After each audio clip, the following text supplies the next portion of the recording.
States, phenomenal Jesse Owens again takes the spotlight as he sprints for the takeoff in the broad jump. It's his last try and it's got to be good.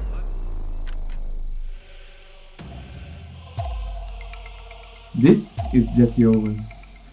At the time, he did not know how important his participation at the 1936 Olympic Games is going to be. At this point in history, the Olympic Games were organized under the shadow of Adolf Hitler's Nazi regime. The stage was set for a grand display of Aryan supremacy, but one man stood as a powerful contradiction to this ideology. Owen's stunning victories were more than just a showcase of exceptional athleticism. They were a direct challenge to the Nazi propaganda of racial superiority. In a stadium dropped with swastikas, Owen's triumph sent a powerful message that shattered the racist ideologies of the time. His performance was not just a personal victory, it was a statement of defiance against racism and prejudice. At the time when segregation and racial discrimination were rampant, Owen's victory sent a message of hope and unity. His legacy marks the testament of the human spirit that can rise above bigotry and hatred, reminding the world that greatness knows no color. This is just one example of the political nature of the Olympics. In fact, ever since the first Olympic Games were organized in ancient Greece, they always had a political side. In 2024, France was the host of this year's Olympic Games, and it had its fair share of controversies. Some media companies and many people on social media have interpreted the opening ceremony to be woke. The International Olympic Committee even has rules that forbid participant countries to politicize the Olympic Games. However, unfortunately, these rules are never respected. And taking this aspect into consideration, I'm here to argue that the Olympic Games have always been politicized. Every Olympic game reflects the ideology and values of the host nation. As the example of France shows us, their current government chose to reflect its liberal values and progressive nature in the opening ceremony. Chances are that if another country would have organized this year's Olympics, they would have had their own fair share of controversies due to the divisive nature of our current political climate. With this video, my intentions are not to defend or bash the 2024 Olympic Games, but to look at other instances in our history and demonstrate that the Olympics have always been politicized. The first written evidence of the official Olympic Games back to 776 BC, and it was organized by the Greeks. These games were held every 4 years in honor of Zeus. According to the website of the Olympic Games, a number of artistic activities such as music, singing, poetry and theater were organized at the Paideon, linking culture and sport right from the beginning of the games. City-states would send delegations to participate not just in athletic events, but also cultural activities. This was an opportunity for a state to demonstrate their cultural sophistication and craft alliances. Furthermore, the winners of the Olympic Games could be used as tools for political messages. For example, powerful leaders might sponsor talented athletes or even entire teams to demonstrate their wealth, prestige, and influence. And there was also the case of Alcibiades. In 416 BCE, Alcibiades, a powerful Athenian statesman and general, sent a powerful message at the Olympic Games. He participated in the games,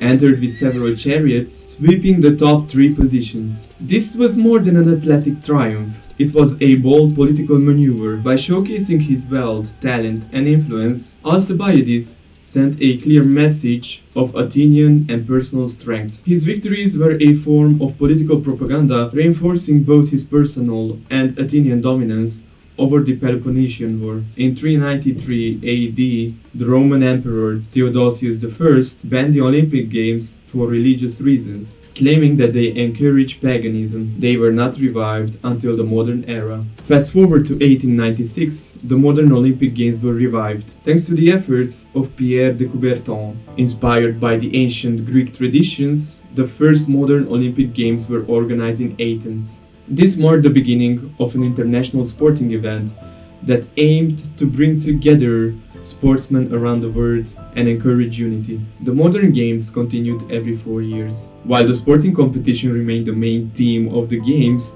it quickly transformed into a tool to promote different political values and ideologies.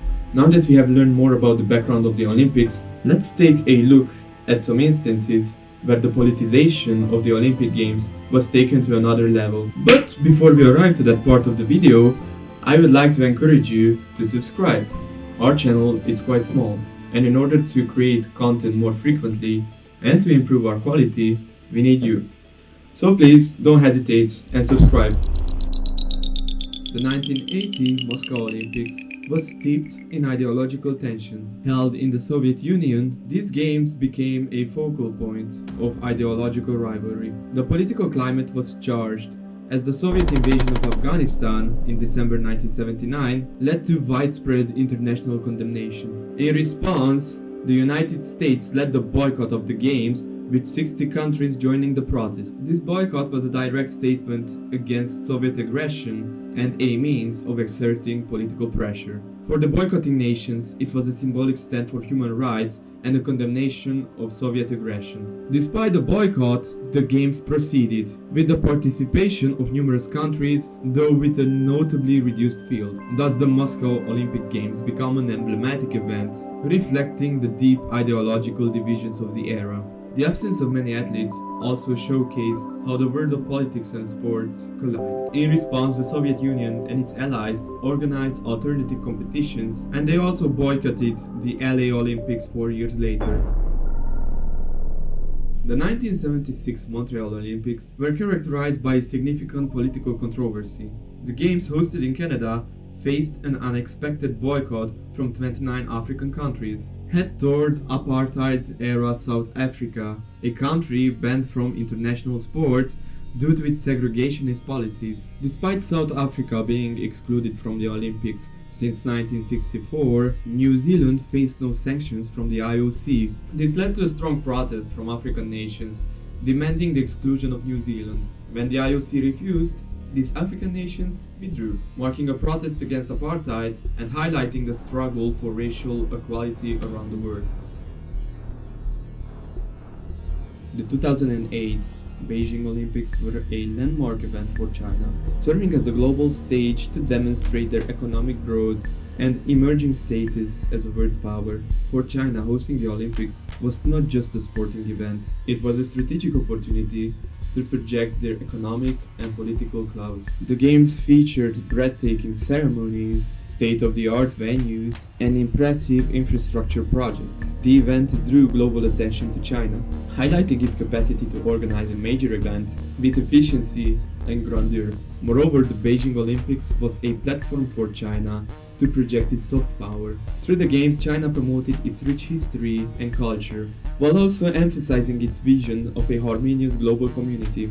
This carefully crafted image was aimed at countering negative perceptions and portraying China as a responsible and influential player on the global market. The successful hosting of the Olympic Games marked a pivotal moment for China's journey towards global prominence.